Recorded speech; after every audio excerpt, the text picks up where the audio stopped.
Giant Puppeteer, the one who pulls without strings. You've felt it before, haven't you? That moment you moved, blinked, turned, spoke, and it didn't feel like you chose to. That strange pause, like something just reset you or rewound you. That wasn't your mind playing tricks. That was the giant puppeteer checking in. It towers above cities, unseen yet ever present. Its silhouette stitched into the skyline, not with string, but with intent. You can't see it with your eyes. You see it with your disobedience. The giant puppeteer is not flesh. It's scaffolding.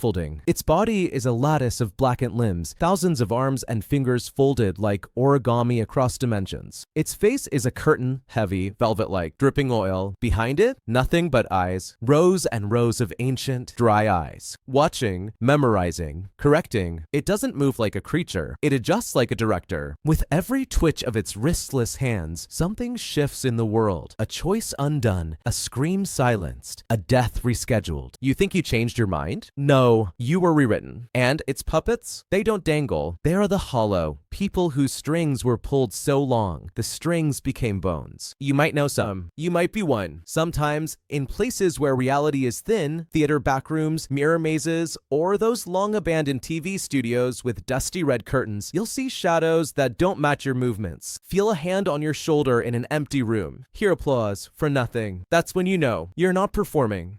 You're being performed, and the show never ends. Long Horse, the endless neck of warning. It never gallops. It never growls. It only bends. Long Horse doesn't belong to any world, not ours, not theirs. It exists in the in-between, where memories melt and shadows forget their owners. It is a horse in suggestion only. No muscles, no organs, no face of flesh. Only vertebrae, countless, bone white, interlocking forever, stretching through ceilings, stairwells, time itself. You never see all of it. You couldn't. It doesn't end. Its skull is equine, yes, but wrong. Too old. Too silent. It hangs midair like a thought left unfinished, swaying gently as if suspended in invisible water. It makes no sound. And yet, when you're near, your bones ache, as though remembering something they never lived. Long Horse is not death. It is the messenger of what hunts you. When it appears, it's never attacking. It's warning. Protecting. Its presence signals something worse is coming. Something you weren't meant to survive. House fires that start with no spark, dreams that last too long, people you love who suddenly feel replaced. And yet, when Long Horse wraps its vertebrae around you, not touching, just circling, everything else backs away, even the worst of them. It's not alive, but it is loyal. It doesn't speak, but it shows. Some say it appears only to the broken. Others believe it's the soul of a guardian warped by cosmic punishment. Whatever it was, it chose to become this, to stretch itself across centuries for a single purpose.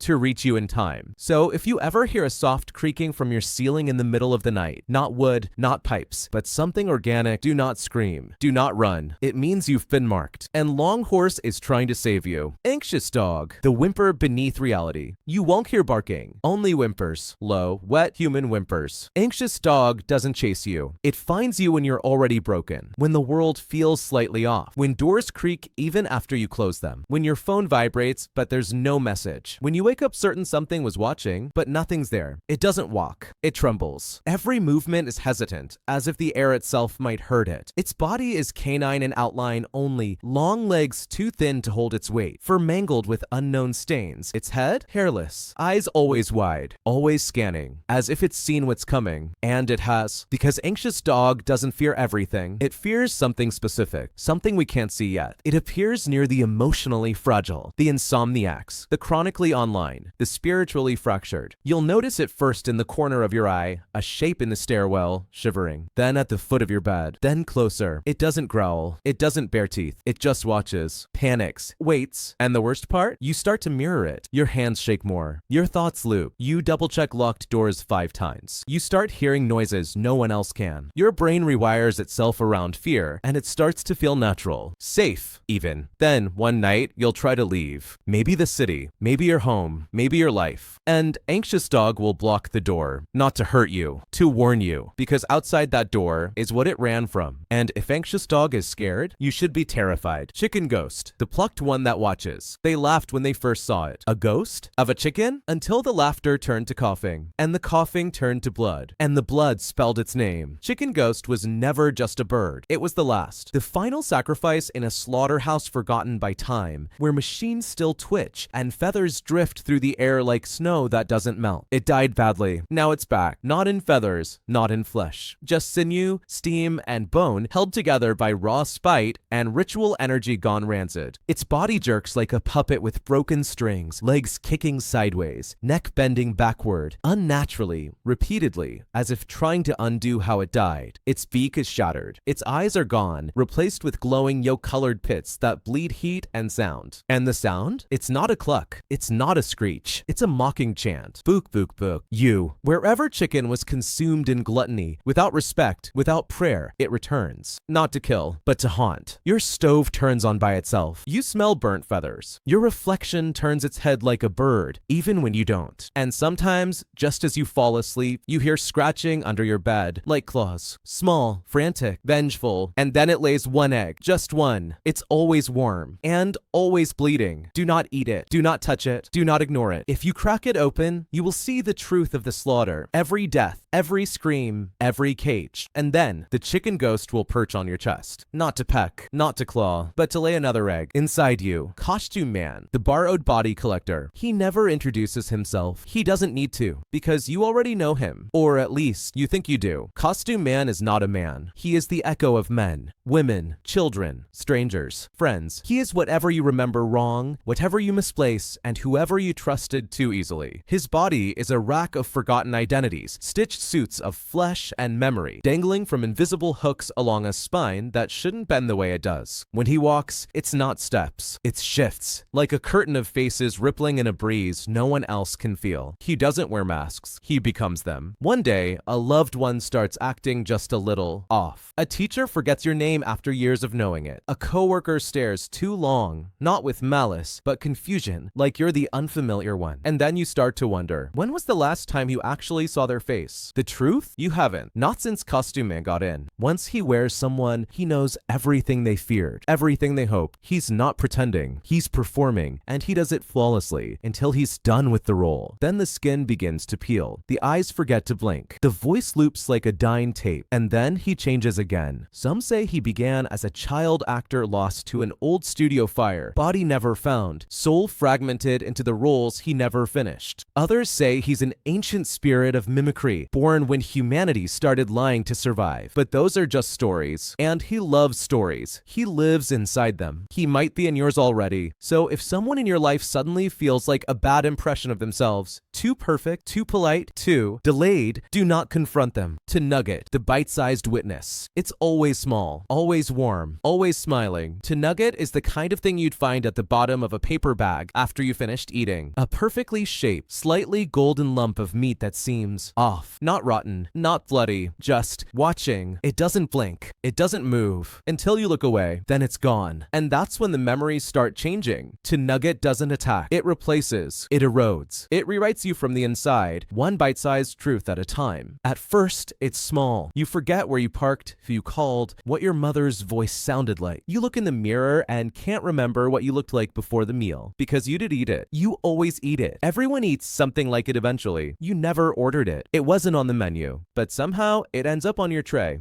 Alone, glowing faintly, inviting. You tell yourself it's a mistake. Just one more bite. Just curiosity. But that's how it gets in, consumed willingly. It was made to be consumed, not by design, by ritual. Every fast food chain has seen it. Every child's meal whispered its name. To Nugget isn't meat. It's memory matter, formed from the souls of forgotten children, mixed with apathy, processed shame, and industrial hunger. The bite of innocence you don't question. The edible ghost. And if you find a box with just one left, don't throw it away, because it knows when it's been rejected, and it wants to be wanted. Thank you so much for watching this video. If you'd like to discuss it or suggest new ideas, feel free to leave a comment below. Don't forget to subscribe for more amazing content. See you in the next one.